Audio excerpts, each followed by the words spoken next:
Hi, it's Mrs. Nelson. I want to show you how to use the voice typing tool in Google Slides.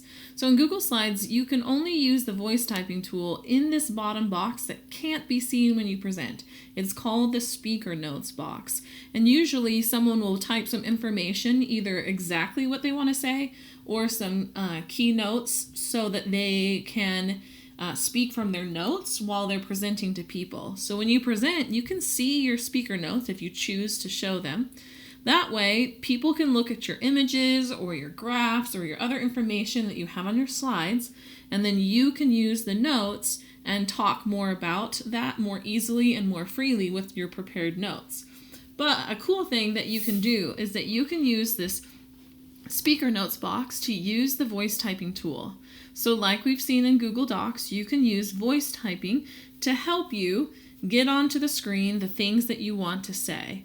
And this can be very helpful with draft writing and getting your thoughts down on paper, or in this case on the screen, so that you can pay more attention to the editing and revising and the higher level work of writing that comes with perfecting the things that you want to say, rather than spending so much time trying to type out and spell all the words that you want to use. So to access voice typing, you come up to the menu bar and you come all the way over here to Tools.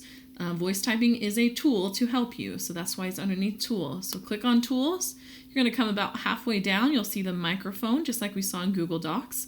Then it says Voice Type Speaker Notes. Again, reminding us that the only place we can type is in the Speaker Notes box.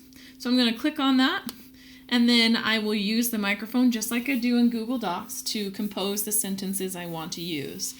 And in this particular activity, we were practicing describing what we see in the images using facts from an article that we read, that you can't see very well, an article that we had read about cheetahs. So using the things we observe in the photos, as well as the facts from the text that we had read about cheetahs as well.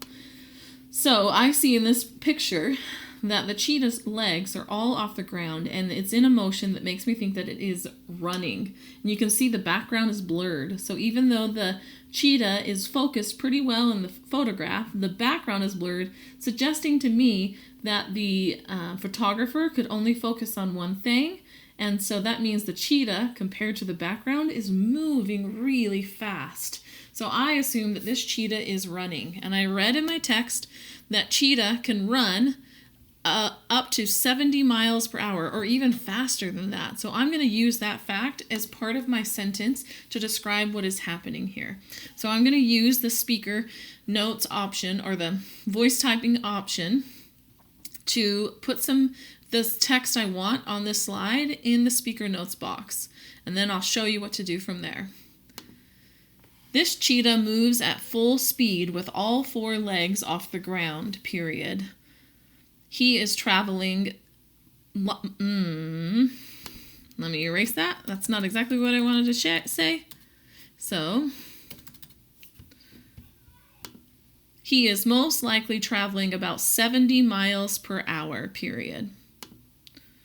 So I said he, it wrote she. I don't even know if this is a boy or a girl. It could be either. So I'll let it stay as she. Now, what I want to do, because it's not going to be on the presentation if it's in my speaker notes box, I want it up here in this text box.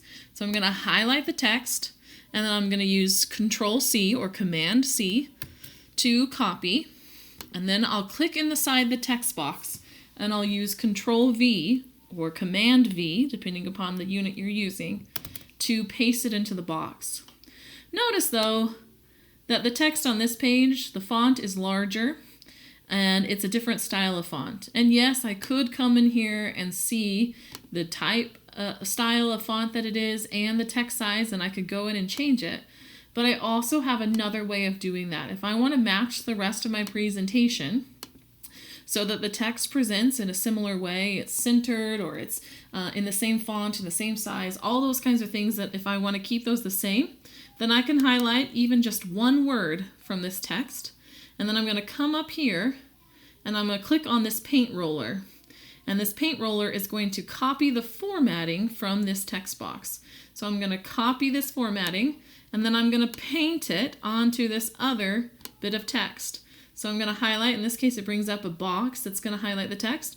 And notice immediately it's going to change it so it has the exact same font style and size and matches the appearance of my presentation, the fonts and everything that I have chosen previously. So that's a helpful tool for when you use the speaker notes that you can match other slides around you. This is really nice, especially if you're working on a group project and you're just doing a few of the slides. You can match the other people's slides easily if you just use that paint option. Notice I don't have anything highlighted, so this is grayed out. I'm not able to use it, but I can highlight at least one of the words, and then all of a sudden that paint option becomes available. Sometimes when I use this and I go and I paste it on top of the text, it only changes one word, and it's annoying because I couldn't highlight it all, but that's okay. If it changes the one word this, you can then do the same thing and try to paste it onto the rest of your text. So sometimes it's just a little silly, especially if your trackpad is a little sensitive. It might paste early and only change one thing, but it will work if you just do it again over the rest of the text. All right, so again, we were looking at the voice typing tool and how to use that in a Google Slides presentation to help us get to the text that we want on the screen without having to type every single word, or use this as a way to match the other presentation style on the other slides with our paintbrush tool. Thanks for watching.